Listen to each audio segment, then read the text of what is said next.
आज के इस पर्टिकुलर लेक्चर में हम डिस्कस करने जा रहे हैं रिएक्शंस ऑफ फ्री रेडिकल। इससे पहले वाले लेक्चर में हम लोगों ने फ्री रेडिकल्स की बेसिक अंडरस्टैंड की थी। फ्री रेडिकल्स होते क्या हैं, देन हमने इनकी स्टेबिलिटी को डिस्कस किया, देन हमने इनकी different generation method of free radicals को डिस्कस किया। तो आज के इस पर्टिकुलर लेक्चर में हम लोग डिस्कस करेंगे रिएक्शंस ऑफ फ्री रेडिकल। और मोर ज़्यादा स्पेसिफिकली अगर बात की जाए तो आज की इस पर्टिकुलर वीडियो में जो हम फ्री रेडिकल के रिएक्शन डिस्कस करने जा रहे हैं वो हैं फ्री रेडिकल सब्स्टिट्यूशन रिएक्शन। अब फ्री रेडिकल सब्स्टिट्यूशन रिएक्शन देखें, हमें नेम से ही पता है कि सब्स्टिट्यूशन रिएक्शन कौन से होते हैं जिसमें हमारे पास क्या होता है, सिंगल बॉन्ड की सब्स्टिट्यूशन या रिप्लेसमेंट हो रही होती है। यानी कि अगर हम लोग एग्जांपल से बात करें कि हमारे पास सब्सट्रेट है, लाइक ये हमारे पास एक सब्सट्रेट है अल्केन, और हम साथ सब्स्टिट्यूटिंग एजेंट ले लेते हैं, यहाँ पर हैलोजेंस को ले लेते हैं, कोई भी हमने क्या लिया, हैलोजन लिया। तो क्या होगा, अगर क्या हो सब्स्टिट्यूशन रिएक्शन हो जाएगी, यानी H bond X plus CH3। अब इसका मैकेनिज्म क्या होगा वो भी आगे वीडियो में डिस्कस करेंगे इंशाल्लाह। कि यहाँ पर सिंपली क्या हुआ है, जो ये सिग्मा बॉन्ड था यानी हाइड्रोजन था, वो क्या हो गया है, X बॉन्ड से सब्स्टिट्यूटेड हो गया। तो इस टाइप के रिएक्शन को हम लोग क्या बोलते हैं, सब्स्टिट्यूशन रिएक्शन। अब सब्स्टिट्यूशन रिएक्शन है, हम क्या कह रहे हैं, फ्री रेडिकल सब्स्टिट्यूशन रिएक्शन। यानी कि ऐसे सब्स्टिट्यूशन रिएक्शन जो कि कौन सा पाथवे फॉलो करें, या जिनके रिएक्शन में जो इंटरमीडिएट स्पीशी बनती है वो कौन सी बने, फ्री रेडिकल। तो इसमें जो सबसे important free radical substitution reaction है वो है हैलोजिनेशन। यानी कि सब्स्टिट्यूशन रिएक्शन में हमने बेसिकली कौन से रिएक्शन डिस्कस करने हैं, हैलोजिनेशन रिएक्शन। अब हैलोजन तो यहाँ पर जिस तरह यहाँ पर हमने एग्जांपल में भी हैलोजन लिया, ये तो बेसिकली क्या था, सब्स्टिट्यूटिंग एजेंट था, और साथ हमने क्या लिया, सबस्ट्रेट ले लिया। यहाँ पर अब क्या हो सकता है, हमारे पास सब्सट्रेट डिफरेंट हो सकता है। सब्सट्रेट यहाँ पर अल्केन भी हो सकती है, अल्कीन भी हो सकती है, कोई एरोमेटिक सिस्टम भी हो सकता है, यानी ये सब्सट्रेट कोई भी हो सकता है। तो वन बाय वन सब की हम यानी कि हैलोजिनेशन देखेंगे। सबसे पहले देखते हैं हैलोजिनेशन ऑफ अल्केन्स। यानी यहाँ तक हमें क्लियर हो गया कि हैलोजिनेशन ऑफ अल्केन बेसिकली ये क्या है, सब्स्टिट्यूशन रिएक्शन है, और इसमें हमने कौन से पाथवे को फॉलो करना है, फ्री रेडिकल को। और यहाँ पर हम सबस्ट्रेट कौन सा ले रहे हैं, सबसे पहले हम कौन सा सबस्ट्रेट लेके डिस्कस करेंगे, अल्केन, देन फिर alkenes and then aromatic system को भी डिस्कस करेंगे। तो सबसे पहले अगर देखा जाए कि होता क्या है हैलोजिनेशन ऑफ अल्केन, इसमें बेसिकली हैलोजन जो होता है वो सब्स्टिट्यूटिंग एजेंट होता है। ये रिएक्ट करता है किसके साथ, with alkane in the presence of light to give alkyl halide. यानी कि हैलोजन को हम लोग एज सब्स्टिट्यूटिंग एजेंट रिएक्ट लेते हैं, और जो हमारा मेन सबस्ट्रेट होगा वो अल्केन होगा। इन द प्रेजेंस ऑफ लाइट ये रिएक्शन प्रोसीड करेगा। आप देखें द प्रेजेंस ऑफ लाइट क्यों, बिकॉज जो हमने पाथवे फॉलो करना है वो कौन सा है, रेडिकल पाथवे। ये आगे मैकेनिज्म में भी हमें चीज़ क्लियर हो जाएगी। और फाइनली हमारे पास जो प्रोडक्ट बनता है वो क्या बनते हैं, अल्काइल हैलाइड्स बनते हैं।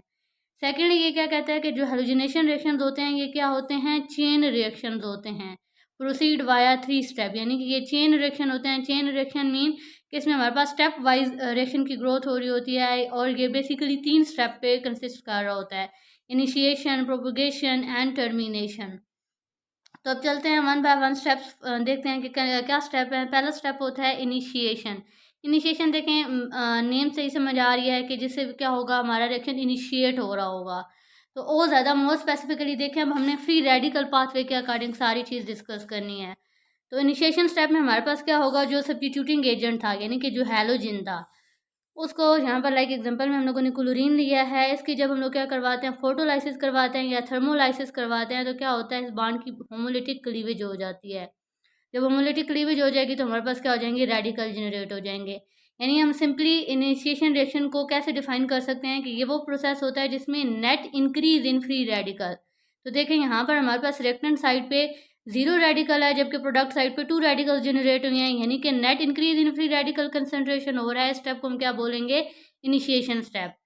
इसके बाद नेक्स्ट स्टेप आता है प्रोपोगेशन स्टेप। यही जो फर्स्ट स्टेप में हमारे पास रेडिकल जनरेट हुए हैं, अब नेक्स्ट क्या करते हैं, ये हमारा जो सबस्ट्रेट होता है, लाइक दिस गिवन केस में हमारे पास सबस्ट्रेट क्या है, अल्केन।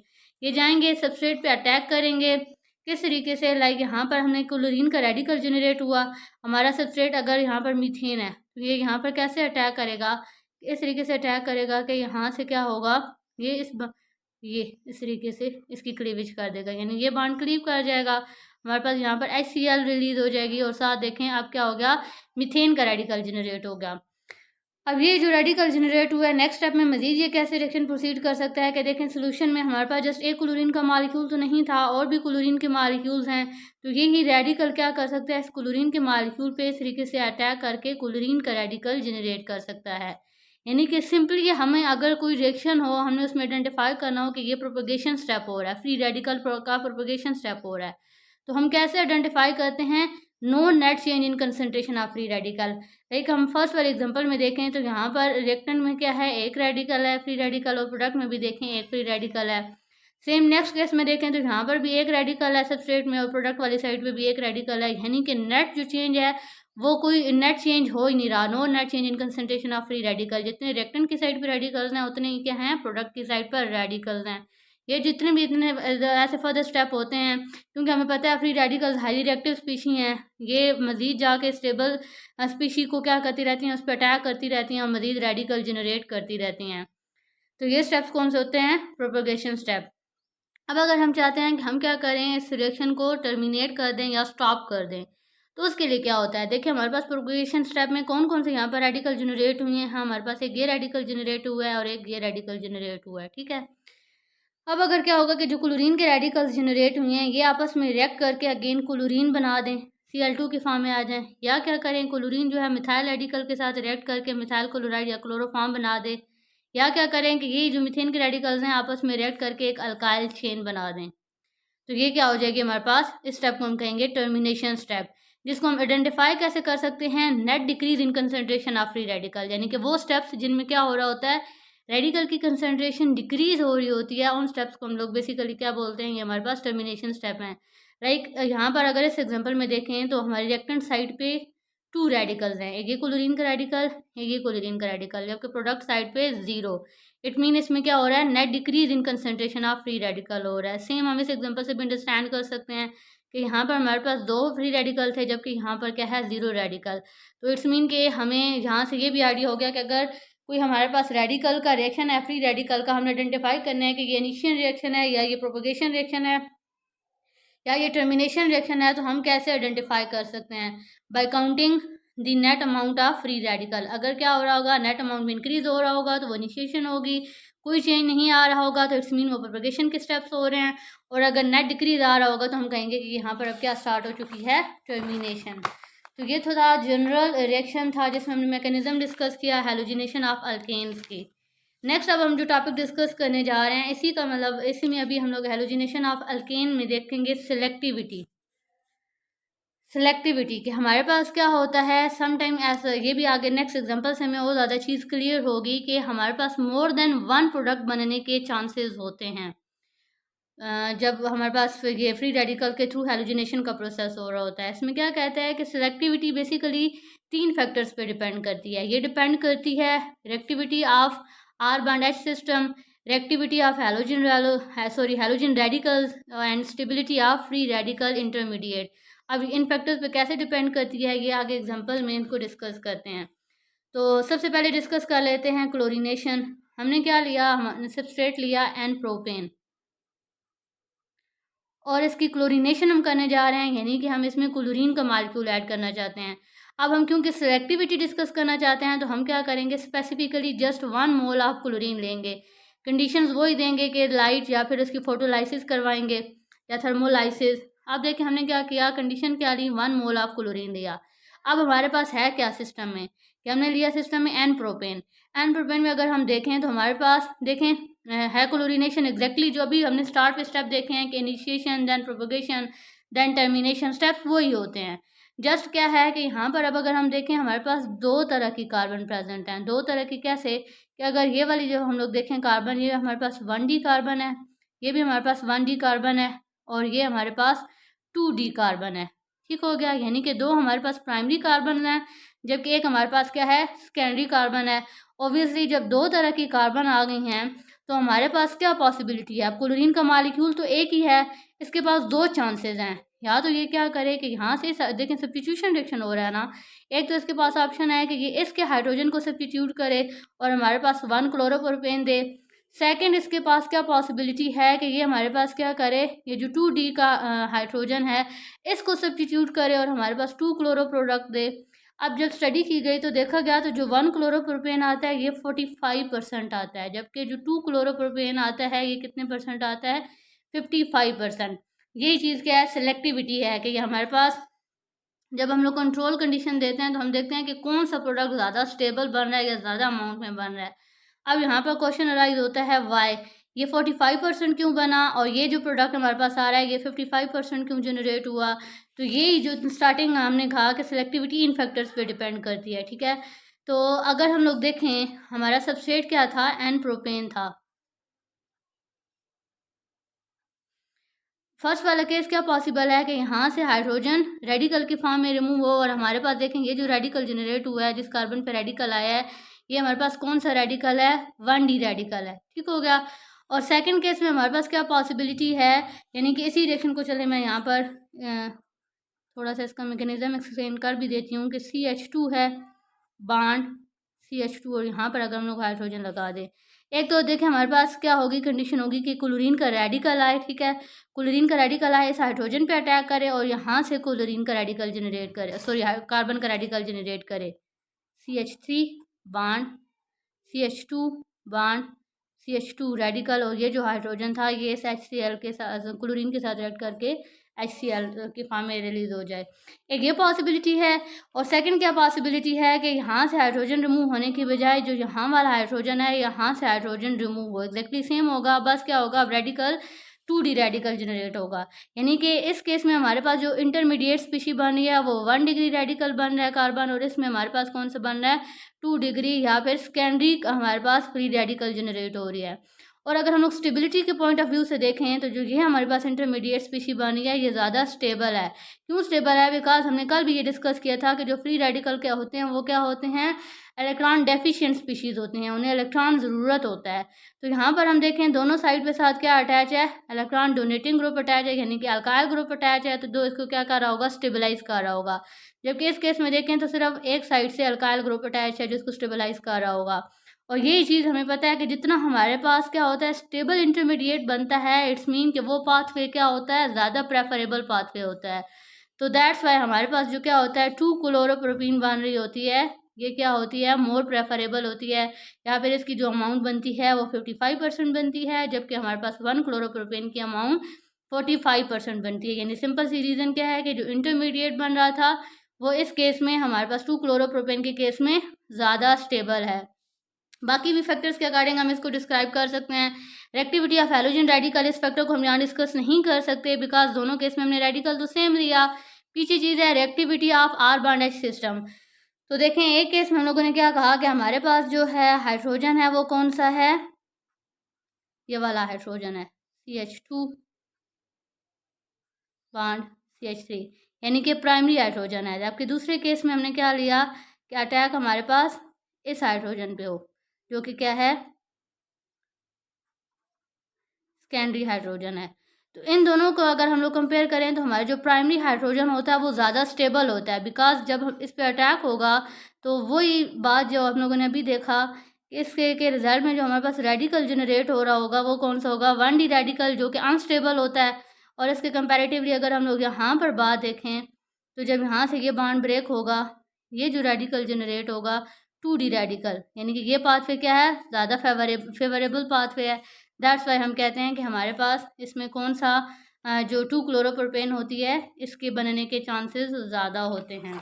तो फुली क्लोरीनेशन की जो सेलेक्टिविटी है ये क्लियर हुई होगी। नेक्स्ट अब देखते हैं ब्रोमिनेशन, यानी कि अब हमने सबस्ट्रेट सेम लिया, एन प्रोपेन ही लिया, अब हम इसकी ब्रोमिनेशन करने जा रहे हैं, यानी इसमें भी 1 mole of bromine, condition exactly same दें, इसको हीट करें या फिर इसकी फोटोलाइसिस करें तो हमारे पास क्या होता है, एग्जैक्टली सेम। जिस तरह पहले हमारे पास बना है कि 1 क्लोरोप्रोपेन बनी थी, तो वहाँ यहाँ पर भी चांसेस हैं कि 1 ब्रोमोप्रोपेन बनेगी या फिर क्या बनेगी, 2 ब्रोमोप्रोपेन। इसका हम लोग मैकेनिज्म देख चुके हैं, बिकॉज हमारे पास 2 तरह की यहाँ पर कार्बन पॉसिबल है, तो 2 पॉसिबिलिटीज़ हैं, 2 प्रोडक्ट बने।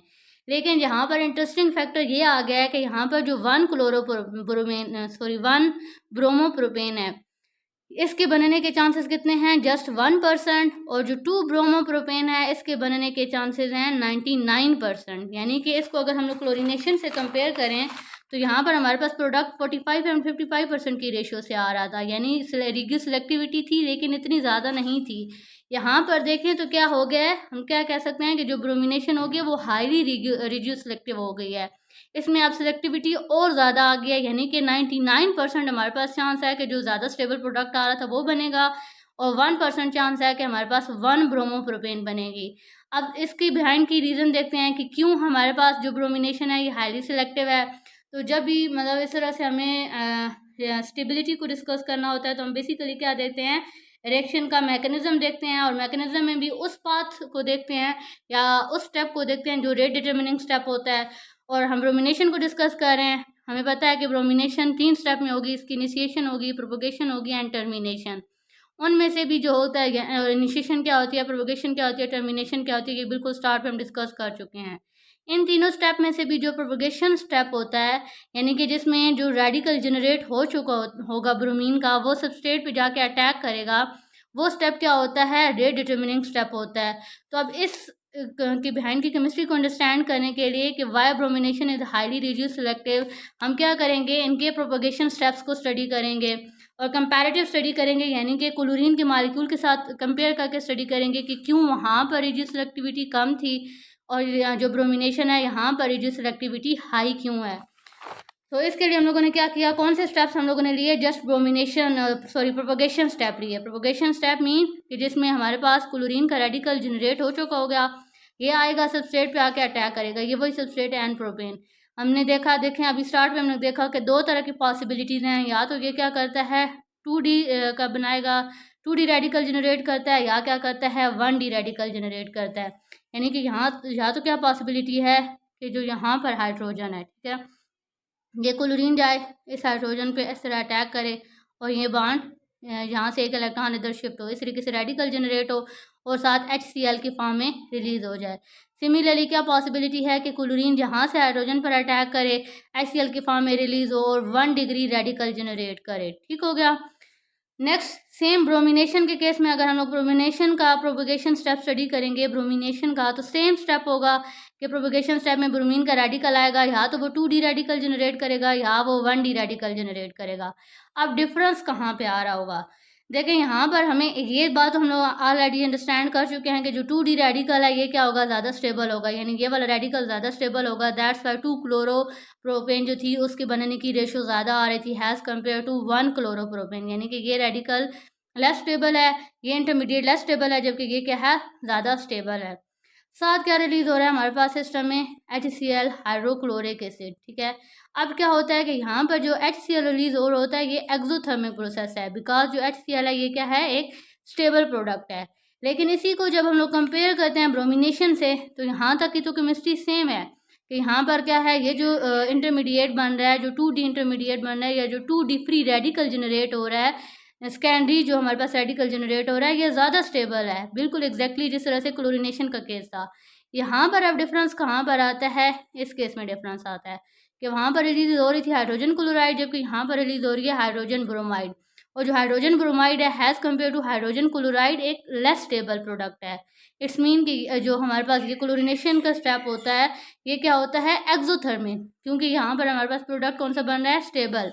जबकि अगर हम इसको कंपेयर करें ब्रोमिनेशन से तो HBr एक वीक बॉन्ड है। ठीक है, मीन के वीक बॉन्ड हम एक स्टेबल रिएक्टेंट से एक वीक या अनस्टेबल प्रोडक्ट बना रहे हैं, तो ऑब्वियसली हमें रिएक्शन को खुद फोर्स करना पड़ेगा कि ये रिएक्शन हो, क्योंकि हम स्टेबिलिटी से अनस्टेबिलिटी की तरफ जा रहे हैं। तो इट्स मीन कि ये वाले जो इसके स्टेप्स होते हैं वो क्या होते हैं, एंडोथर्मिक होते हैं, ये होते हैं एक्सोथर्मिक हैं। और अगर यहाँ पर हम लोग एनर्जी जो रिलीज हो रही है उसका डिफरेंस भी देख रहे हैं, तो इस केस में यहाँ पर एनर्जी रिलीज होती है -3 किलो कैलोरीज पर मोल, और अगर प्राइमरी रेडिकल जनरेट होगा तो इस केस में एनर्जी रिलीज होती है अराउंड -4, माइनस का साइन इसलिए कि ये एक्सोथर्मिक प्रोसेस है। अगर एनर्जी का डिफरेंस देखा जाए तो बहुत स्मॉल है, लेकिन अगर इसी को कंपेयर किया जाए ब्रोमिनेशन के साथ तो यहाँ पर हम देख सकते हैं कि huge amount of energy difference आ रहा है। यानी कि अगर मैं चाहती हूँ कि 1D का ये रेडिकल बने तो मुझे बहुत ज़्यादा अमाउंट ऑफ एनर्जी देना पड़ेगी has compare to for this step. That's why फिर क्या होता है कि ये जो रिएक्शन होता है इसकी क्या हो जाती है, प्रेफरेंस बढ़ जाती है। 99% ये रिएक्शन होता है और 1% जस्ट ये रिएक्शन होता है।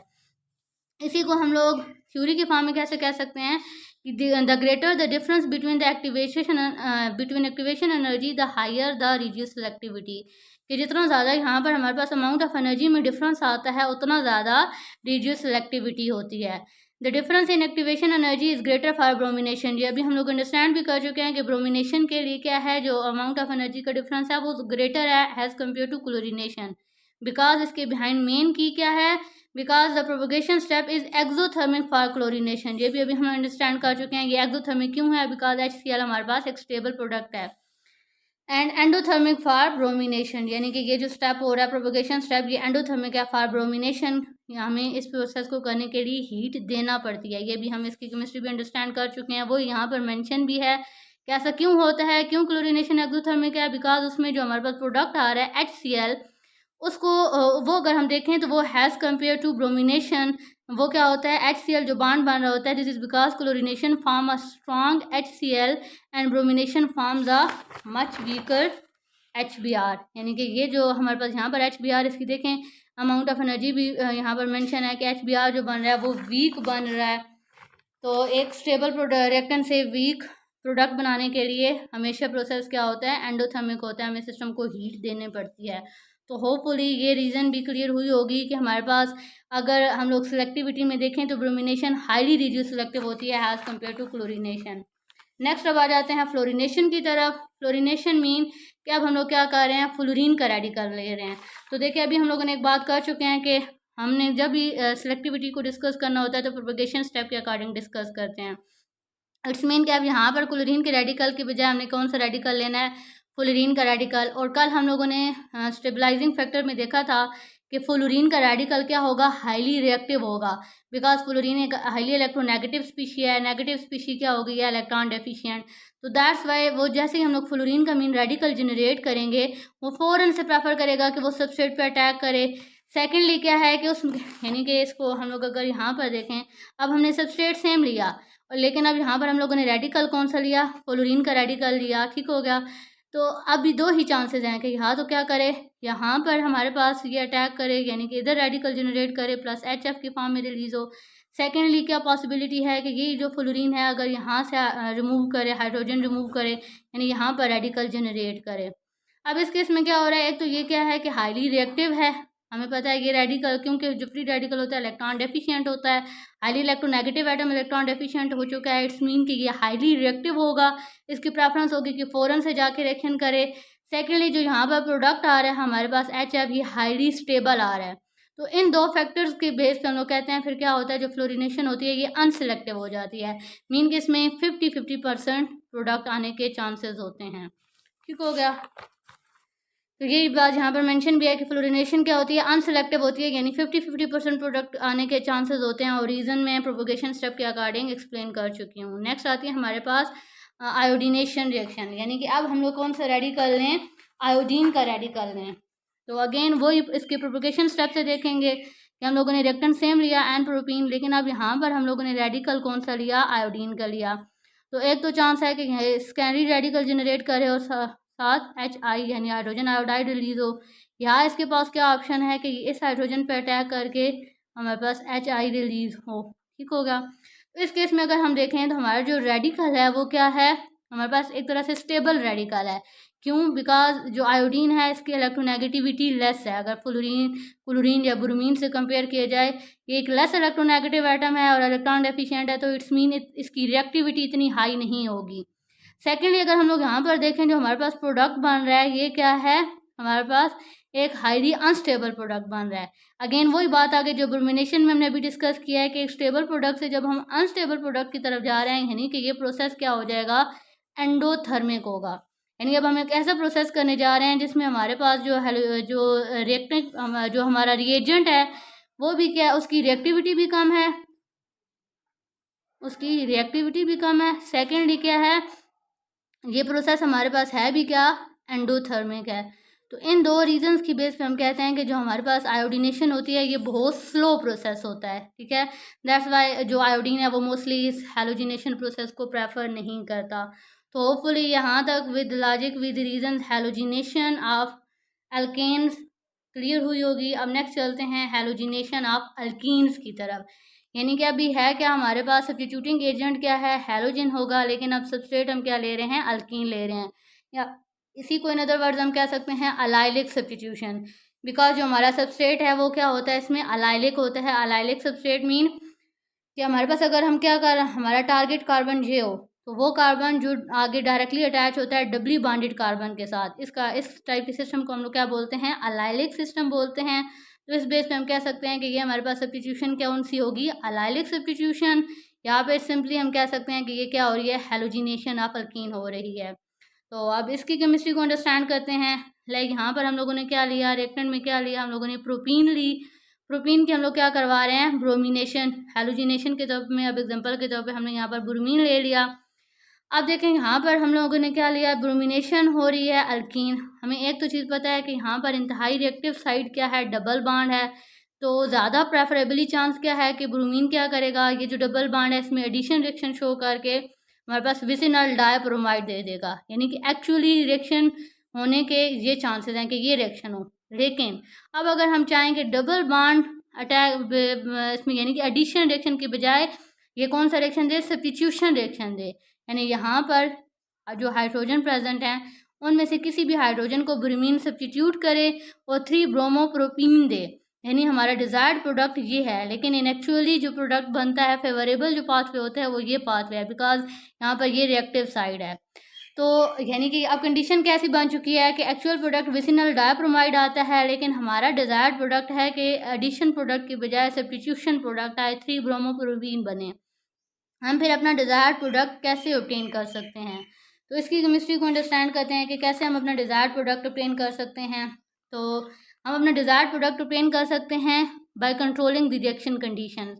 यानी अगर हम इस रिएक्शन को ऐसे कंट्रोल्ड वे में परफॉर्म करवाएं तो हम लोग क्या कर सकते हैं, अपना डिज़ायर्ड प्रोडक्ट। कौन से अब कंट्रोल्ड वे हम लोग यूज़ करते हैं, अगर हम लोग क्या करें, ब्रोमीन की कंसनट्रेशन को लो रखें तो क्या होगा हमारे पास। फिर देखें, अब अगर हमारे पास ब्रोमीन ही लो होगी तो वो प्रेफर करेगी कि वो क्या करे, फ्री रेडिकल पाथवे फॉलो करे। जब फ्री रेडिकल पाथवे फॉलो होगा तो ऑटोमेटिकली क्या हो जाएगी, सब्स्टिट्यूशन हो जाएगी। सेकेंडली हम लोग क्या कोशिश करते हैं कि हम इंट्रोड्यूस करें bromine only after the generation of allylic radical. अब जहाँ तक कि जो हम लोगों ने थ्योरी की बात की है, ये हमें कैसे समझ आएगी, जब हम रिएक्शन के मैकेनिज्म को डिस्कस करेंगे तो वहाँ से हमें ये चीज़ इंशाल्लाह क्लियर हो जाएगी। तो चलते हैं पहले अब रिएक्शन का मैकेनिज्म देखते हैं। मैकेनिज्म के अकॉर्डिंगली हमें दोनों स्टेप्स क्लियर हो जाएंगे। यानी कि अब हमारे पास कंडीशन क्या है, हमारे पास ये सबस्ट्रेट है और हम चाहते हैं कि हमारे पास ये एडिशन रिएक्शन की बजाय ब्रोमिनेशन के साथ क्या कौन सा रिएक्शन शो करे, सब्स्टिट्यूशन रिएक्शन शो करे। तो हम करेंगे क्या, पहला स्टेप तो हम ये करेंगे कि हम ब्रोमीन Br2 को डायरेक्टली यूज़ नहीं करेंगे, बल्कि हम क्या यूज़ करेंगे, NBS। NBS अब क्या है, एन ब्रोमो सक्सिनामाइड। इस रिएजेंट को हम लोग यूज़ करते हैं तो हमारे पास क्या बन सकता है, डिज़ायर्ड प्रोडक्ट ऑब्टेन हो सकता है। यानी कि आप Br यहाँ पर डबल बॉन्ड के साथ रिएक्ट करने की बजाय जैसे हाइड्रोजन को सब्स्टिट्यूट कर सकता है। कैसे, अब इसका मैकेनिज्म देखते हैं। बल्कि मैकेनिज्म अगर हम लोग यहाँ पर देखें तो अब हमने क्या कहा कि अब हमने ब्रोमीन को Br2 को डायरेक्टली यूज़ नहीं करना, बल्कि उसकी जगह हम लोग क्या यूज़ कर रहे हैं, एन ब्रोमोसक्सिनामाइड। तो स्टेप 1 में क्या होगा, ये जो एन ब्रोमोसक्सिनामाइड है इसकी जब हम लोग क्या करवाते हैं, फोटोलाइसिस या थर्मोलाइसिस करवाएंगे तो उसके रिजल्ट में क्या होगा, ये बॉन्ड इस तरीके से इसकी क्लीवेज हो जाएगी। यानी यहाँ से ब्रोमीन का रेडिकल बन गया और साथ जो हमारे पास एन ब्रोमोसक्सिनामाइड था उसका रेडिकल जनरेट हो गया। तो ये जो ब्रोमीन का रेडिकल जनरेट होता है ये सिस्टम में जाके सबस्ट्रेट पे जाके अटैक करता है। तो देखें ये सबस्ट्रेट पे उसके कैसे अटैक कर सकता है कि हाइड्रोजन को रिमूव कर दे। देखें अभी हमने कहा था कि किसी तरीके से हम क्या करें, इसका रेडिकल जनरेट करवा दें। रेडिकल जनरेट हो गया, जब रेडिकल जनरेट हो गया यहाँ से HBr की फॉर्म में तो रिलीज हो जाएगा और साथ जो सबस्ट्रेट है उसका रेडिकल बन गया।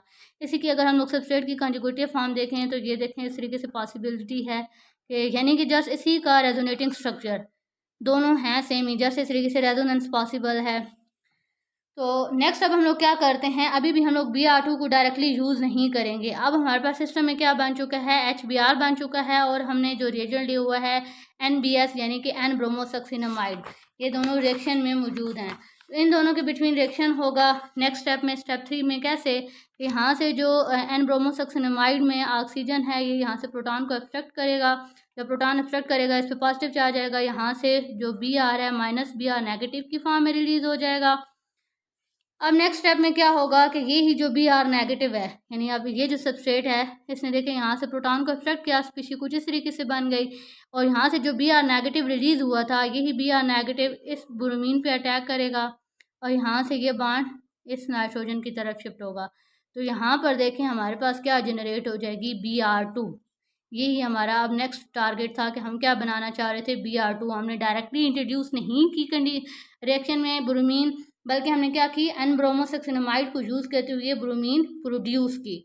और यहाँ पर ये बॉन्ड हम लोग इधर रेजोनेट करवाने के बजाय हम यूँ भी कह सकते हैं कि यानी कि अब क्या हो अगर हमारे पास एक ही स्टेप में इकट्ठा कर दिया है कि ये बॉन्ड इधर रेजोनेट करे और ये बॉन्ड इधर शिफ्ट हो, तो कुछ इस तरीके से स्पीशीज जनरेट हो जाएगी। नेक्स्ट ये क्या है, इसी की टाटोमराइज फॉर्म शो की गई है कि हमें पता है कि जो ऑक्सीजन और नाइट्रोजन में से कंपेयर किया जाए, ऑक्सीजन ज़्यादा इलेक्ट्रोनेगेटिव है, ये ज़्यादा प्रेफर करेगी कि डबल बॉन्ड को प्रेफर करेगी। दैट्स वाई जो हाइड्रोजन थी वो बिटवीन ऑक्सीजन एंड नाइट्रोजन क्या हो गई है, टाटोमराइज। यानी कि सिंपली अगर हम यहाँ पर देखें जो मेन हमारा टारगेट था ब्रोमीन जनरेट करवाना, वो हमने जनरेट कर लिया। ठीक हो गया। तो यही जो अब ब्रोमीन है ये क्या करेगा, जो हमारे पास यहाँ पर अलाइलिक रेडिकल जनरेट हुआ था जाके इस पर अटैक करेगा। जब इस पर अटैक करेगा कुछ इस तरीके से अटैक होगा यहाँ से रेडिकल का, तो देखें इस तरीके से हमारे पास क्या बन जाएगी, डिज़ायर्ड प्रोडक्ट। तो होपफुली अब ये कंडीशंस क्लियर हुई होंगी कि हमने क्या रखा है ब्रोमीन की कंसनट्रेशन को। एक तो ये कि हमने डायरेक्टली ब्रोमीन इंट्रोड्यूस नहीं करवाई, बल्कि हमने NBS को यूज़ करते हुए ये ब्रोमीन जनरेट की। सेकेंडली हम लोगों ने क्या किया कि पहले अलाइलिक रेडिकल जनरेट किया, देन हमने क्या की, ब्रोमिनेशन या ब्रोमीन को इंट्रोड्यूस करवाया। तो ये दो वो कंडीशंस हैं जो जब हमने इस तरह से कंट्रोल्ड पाथवे फॉलो किया तो जो हमारे पास डिज़ायर्ड प्रोडक्ट था वो ऑब्टेन हो गया। ठीक हो गया। ये क्या था, halogenation of allylic substrate. Next अब चलते हैं कि बेंजाइलिक ब्रोमिनेशन, यानी कि अब हमारे पास अगर सबस्ट्रेट क्या हो, बेंजाइल हो। ठीक हो गया। बेंजाइल सबस्ट्रेट हो, अगेन हम लोग इसी तरह कंट्रोल कंडीशन में, यानी अगर हम चाहते हैं कि इसकी भी क्या हो, ब्रोमिनेशन हो, यानी ब्रोमीन जो है वो क्या करे, इस एरोमेटिक सिस्टम के साथ रिएक्ट करने के बजाय जो हमारे पास अल्काइल सब्स्टिट्यूएंट है यहाँ पर सब्स्टिट्यूशन शो करे। तो वही कंडीशन हम लोग फॉलो कर सकते हैं कि हम डायरेक्टली ब्रोमीन को इंट्रोड्यूस ना करें, बल्कि NBS एन ब्रोमोसक्सिनामाइड को इंट्रोड्यूस करवाएं। एग्जैक्टली जिस तरह से अभी अलाइलिक सब्स्टिट्यूशन का पाथवे था, सेम पाथवे होगा और यहाँ पर रेडिकल जनरेट होगा पहले सिस्टम में, देन ब्रोमीन जो प्रोड्यूस होगी वो आके यहाँ पर क्या कर देगी, इसकी सब्स्टिट्यूशन हो जाएगी। मीन सिंपली हम कह सकते हैं कि बेंजाइलिक ब्रोमिनेशन या benzylic halogenation exactly same pathway follow करेगी जिस तरह हमने अल्काइलिक सब्स्टिट्यूशन देखी, और इस तरीके से अभी हम क्या कर सकते हैं, अपना डिज़ायर्ड प्रोडक्ट ऑब्टेन कर सकते हैं। तो होपफुली ये जो फर्स्ट रिएक्शन थे फ्री रेडिकल्स के, free radical substitution reaction clear हुए होंगे। Thank you so much.